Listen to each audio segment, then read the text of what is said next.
Welcome the Pakistani father and son reaction. तो कैसे आप सब, मेरा नाम आजाद है यार। भाई साहब, भारत ने 200 Su-30 को बना दिया राफेल से भी खतरनाक। देखकर पुचीन पाकिस्तान में छाया माता। ये कैसे हो यार? अबे 200? ये क्या बोल रहे हो यार? अबे वो भी राफेल से ज्यादा ताकतवर। ये कैसे? हाँ ना वॉच करते तभी पता चले कैसे। भाई साहब, भारत ने 200 अपने Su-30 को राफेल से भी भाई साहब घातक बना दिया। ना तो कौन करते स्टार्ट।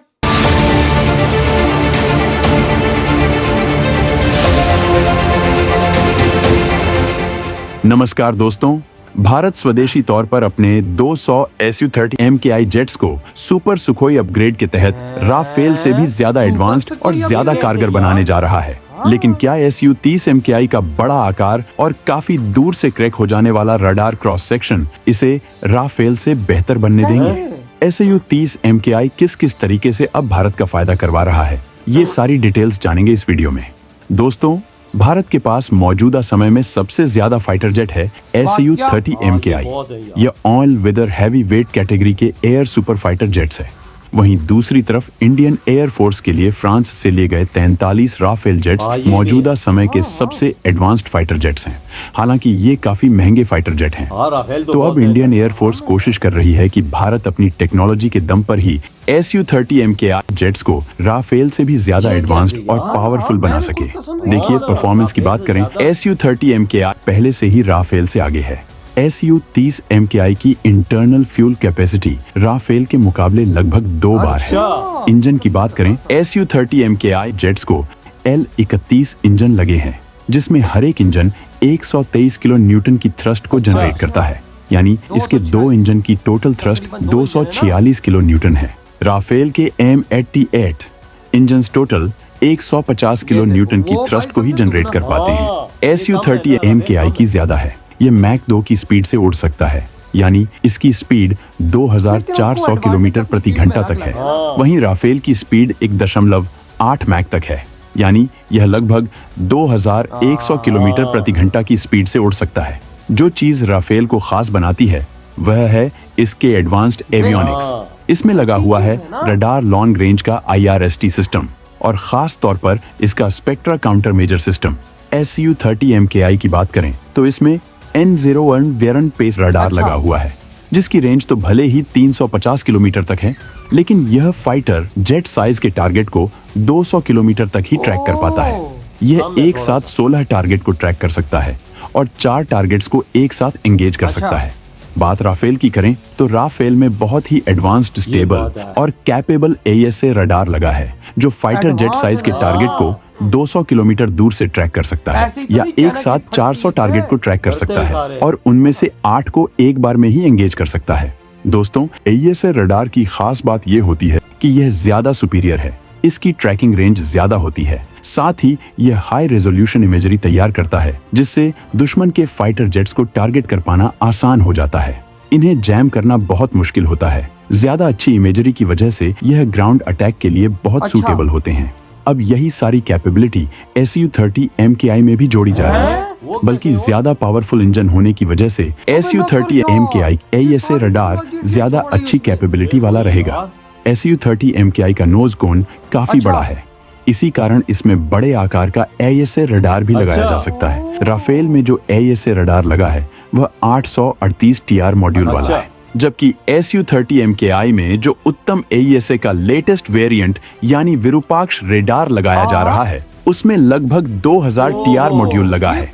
इस नए AESA रडार के लगने के बाद Su-30 MKI दुश्मन के फाइटर जेट साइज के टारगेट को 300 किलोमीटर से भी ज्यादा रेंज से ही ट्रैक कर सकेंगे। मौजूदा समय का राफेल Su-30 MKI से आगे है और उसकी एक बड़ी वजह है इसमें लगने वाली 200 किलोमीटर वाली रेंज की मीटियोर BVR मिसाइल। भारत ने कोशिश की थी कि तेजस के लिए और Su-30 MKI के लिए मीटियोर मिसाइल MBDA कंपनी से खरीदी जा सके, लेकिन इनमें रूस में बना हुआ है। अब इजराइल में बना हुआ रडार लगा होने की वजह से MBDA कंपनी ने ऐसा करने से इनकार कर दिया। लेकिन अब जब इसमें भारत का बना हुआ ही AESA रडार लगाया जाएगा तो इससे MBDA कंपनी को कोई प्रॉब्लम नहीं है, यानी कि उत्तम AESA रेडार, जिसे विरूपाक्ष रडार भी कहा जा रहा है। इसके लगने के बाद Su-30 MKI में सबसे एडवांस्ड माने जाने वाली BVR मिसाइल यानी कि मीटियोर मिसाइल के लगने का रास्ता भी क्लियर हो जाएगा। यानी इस मामले में भी Su-30 MKI राफेल से आगे निकल जाएगा। अभी के समय में Su-30 MKI में एक 110 किलोमीटर रेंज वाली एस्ट्रा BVR मिसाइल लगाई गई है। आगे चल के 160 किलोमीटर के अस्त्र 2 BVR मिसाइल लगाई जाएगी। यानी मिसाइल के पैकेज की बात करें तो जल्दी ही Su-30 MKI राफेल से आगे चला जाएगा। AES है उत्तम रडार यानी विरूपाक्ष रडार लगने के बाद Su-30 MKI में भी एयर सुपॉरिटी की कैपेबिलिटी कहीं ज्यादा बढ़ जाएगी। सुपर सुखोई अपग्रेड्स के तहत Su-30 MKI के AI इंजन्स को स्वदेशी तौर पर अपग्रेड करके इनकी रिलायबिलिटी को बढ़ाया जा रहा है, साथ ही इनके परफॉर्मेंस को भी बढ़ाया जा रहा है। Su-30 MKI में जो नए अवॉनिक्स AES रडार और जैमर्स को लगाया जाएगा उन्हें कहीं ज्यादा इलेक्ट्रिसिटी मिल सकेगी, जिसकी वजह से इनकी कैपेबिलिटी और इनकी रेंज राफेल के मुकाबले कहीं ज्यादा रहेगी। नए AES रडार के साथ Su-30 MKI में मिनी अवैक्स का काम भी कर सकेगा, जो काफी लॉन्ग रेंज से दुश्मन के फाइटर जेट्स को ट्रैक करके उसके इंफॉर्मेशन ग्राउंड बेस रडार और इंडियन एयरफोर्स के दूसरे फाइटर देश को दे सकेगा।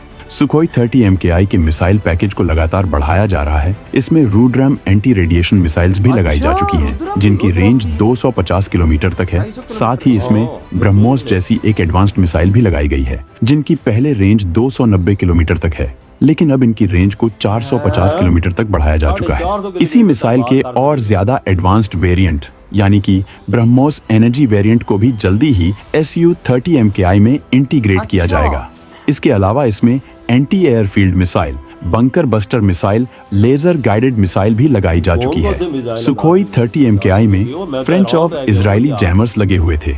इसी कारण बालाकोट एयर स्ट्राइक के बाद जब पाकिस्तानी F-16 ने 4 से 5 AIM-120 BVR मिसाइल एक अकेले Su-30 MKI पर लॉन्च की थी, तब भी वह इसे नहीं गिरा पाए थे। यानी पहले भी इसके जैमर्स काफी अच्छे थे, लेकिन अब इसमें और ज्यादा एडवांस्ड और पावरफुल जैमर्स लगाए जा रहे हैं, जिससे इसकी सेल्फ प्रोटेक्शन की कैपेबिलिटी काफी बढ़ जाएगी। इसमें नया मिशन कंट्रोल सिस्टम लगाया जा रहा है, जिसमें डेटा फ्यूजन की कैपेबिलिटी भी रहेगी।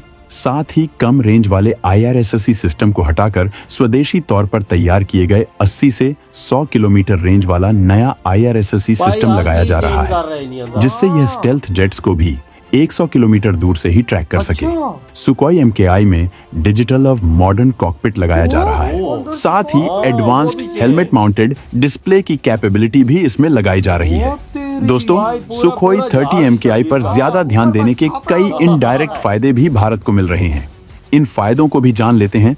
पहला तो यह कि रूस एक लड़ाई में फंसा हुआ है, तो वह सुखोई 30 MKI के स्पेयर पार्ट्स की सप्लाई नहीं कर पा रहा है। पहले भारत लाइसेंस्ड एग्रीमेंट में बंधे होने के कारण मजबूरी में रूस से ही ज्यादातर स्पेयर पार्ट्स को मंगवा रहा था, लेकिन अब जबकि रूस इन स्पेयर पार्ट्स की सप्लाई करने की कंडीशन में नहीं है, तो भारत अब अनअवेलेबिलिटी क्लॉज के तहत इन्हें अपने ही देश में बनाने के लिए पूरी तरह से इंडिपेंडेंट है। यानी अब स्पेयर पार्ट्स सस्ते भी बन पाएंगे और तुरंत उपलब्ध भी हो सकेंगे। लड़ाई के समय स्पेयर पार्ट्स की अवेलेबिलिटी हार या जीत भी डिसाइड कर सकती है। एक और फायदा ये भी है कि बहुत सारे देशों ने रूस से सुखोई 30 जेट्स खरीद रखे हैं। दूसरे फाइटर जेट्स की तरह ही सुखोई 30 जेट्स को लगभग 1500 से 2000 ओवर्स तक उड़ा लेने के बाद इनको ओवरहॉल की जरूरत होती है। इसके तहत पूरे जेट के सभी हिस्सों को अलग करके एक एक पार्ट की जांच होती है। इन पर मेटल और क्रैक्स की टेस्टिंग होती है। उसके बाद घिस चुके व समस्या पैदा करने वाले पार्ट्स को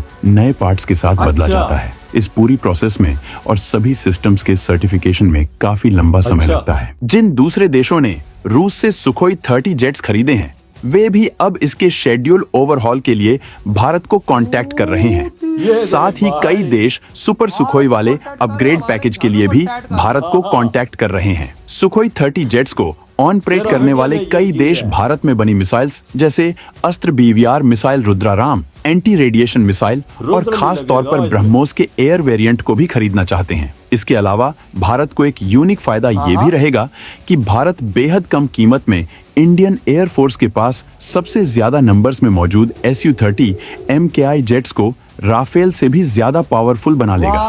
वाह क्या यार, मैं हिल गया हूं। मतलब कि भाई साहब भारत सिर्फ उसका छापड़ा चेंज नहीं कर रहा, और सब कुछ अंदर चेंज। से सब कुछ चेंज, इंजन अपग्रेडेशन कर रहा है भाई, अंदर से कॉकपिट चेंज कर रहा है, रडार जो अपना देसी है वो लगा दिया। और भाई साहब वो मिटियोर मिसाइल के लिए कंपनी से कांटेक्ट कर लिए, पहले वो नहीं देते क्योंकि इजराइल का रडार था, अब उसने बोला है कि भाई साहब इंडिया अपना लगाएगा तो भाई हमें दे दो। ये देखो यार सब कुछ चेंज कर दिया, और देश भी राब्ता कर रहे हैं इंडिया से, भाई हमारे जहाज ठीक करो यार। वो मतलब ओवरऑल होते हैं, एक पार्ट चाहिए वो चेक होता है, तो भाई वो कह रहे हैं अब रशिया वॉर लड़ रहा है तो उसमें पॉसिबिलिटीज नहीं है, तो आप हमें कर दो क्योंकि आपके पास ये फैसिलिटी है। ये देखो इंडिया कर क्या रहा है यार, सुकोई को भी ज्यादा ताकतवर अबे है, भाई राफेल से ज्यादा ताकतवर कैपेसिटी भाई राफेल से ज्यादा, भाई उसमें दो इंजन लगे हुए हैं, उसकी ताकत ज्यादा, भाई साहब उड़ ज्यादा सकता है। और अब तो भाई साहब जब ये चीजें लगाएंगे तो राफेल से भी तेज हो गई, ज़ाहिर है वजह ये चीजें इंडिया अपनी में वही आगे आप लगाएगा। जब 2 इंजन है उसके, 2 इंजन अपग्रेडेशन करेगा उसकी ताकत में और इजाफा कर देगा, इंजन भी तब्दील साथ कर रहा है देख अंदर भाई साहब देखो ना कैसे अपग्रेडेशन उसको कैसा मॉडिफाई इंजन को कर रहा है कि भाई साहब और तेज हो जाएगा। और रडार सिस्टम देख, जो चेक करने वाले वो जो जाम करने वाला सिस्टम है वो भी अपना स्वदेशी लगा रहे हैं। देखो नो क्या क्या चीजें इंडिया में भाई आगे लगा भारत के इंजीनियर्स को कम कोई ना समझे, मतलब देखो एक SU-30 का राइट्स तो भारत के पास है, बिल्कुल है, तो भाई साहब सिर्फ एक छापड़ा अभी समझो रशिया का, बकाया भारत हर एक चीज अंदर अपनी लगा रहा है, रुद्रम लगा रहा है, और रुद्रम लगा रहा है, एक दूसरा में अस्त्रा लगा रहा है, अस्त्र 2 देख ले क्या क्या इंडिया अपनी कार का अपने मुताबिक हर चीज जहाज में तब्दीलियां कर रहा है। और भाई ये राफेल से भी ज्यादा ताकतवर हो जाएगी। 200 जहाज जब राफेल से ताकतवर हुए, चाइना पाकिस्तान तो नहीं ठहर सकते, इसके भी आगे नहीं ठहर सकते, तो देखना बालाकोट में वही ना भाई, F-16 3 मिसाइल मारे थे और तब भी इसको नहीं लगे थे। और फिर जब ये राफेल से भी ताकतवर होगा तो 10 भाई साहब 10 भी मार दो तो नहीं लगेंगे वजह वही ना। तो यार आपकी क्या थॉट है जो मोदी जी इतनी बड़ी अपग्रेडेशन कर रहे हैं 200 SU-30 में, इधर ही वीडियो तुम करते